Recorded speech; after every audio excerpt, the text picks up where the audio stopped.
After the death of his wife, millionaire Daniel Scott was left alone with two children, 8-year-old Lucas and 5-year-old Ella.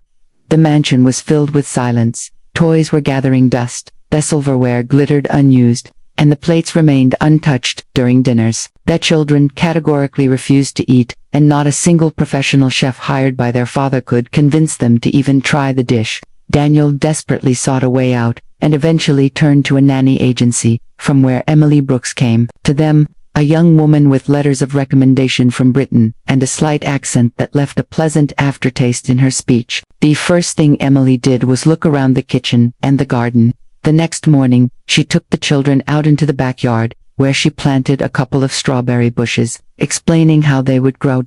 Then she brought out a small camp stove, a bowl and a whisk, took out simple ingredients, flour, eggs, milk, and began to bake mini pancakes right in the fresh air. Lucas and Ella watched as the dough turned into golden brown circles and the scent of vanilla filled the cool morning. When the first pancake was golden brown, she gave the children wooden sticks and small brushes with melted chocolate, inviting them to draw eyes and smiles on the pancakes themselves. Hands stained with chocolate tint, an unexpected sense of control over the food suddenly destroyed their resistance. A few minutes later, both children were laughing and eating with gusto what they had created with their own hands. From the office window, Daniel looked out at a scene he had unseen since his wife's funeral. The children were smiling, eating, and arguing over whose pattern was funnier. He was struck by Emily's simple but effective idea of turning meal into a game, where children themselves became the authors of their own breakfast.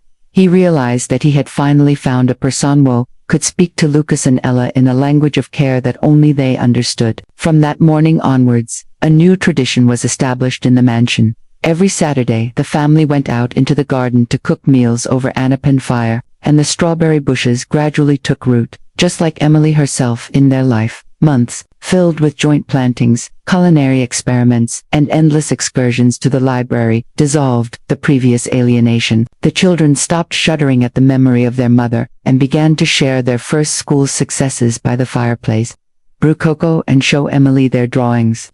Communication between Daniel and the nanny also moved from formal notes in a notebook to long evening conversations in the winter garden. In late spring, Danny held a family picnic under the blossoming apple trees, where he asked Emily to be part of their family forever. 6 months later, a small, almost intimate wedding was celebrated in the mansion. Now, when the house smells of fresh baked goods and birds chirp in the yard in the mornings, Lucas and Ella call Emily Mom, without hesitation. On the bookshelf sits a framed photo of two smiling children, Daniel hugging Emily tightly, and bunches of ripe strawberries in the background. Aqueous symbol of how one simple garden bed changed the life of an entire family. What an amazing story, dear friends.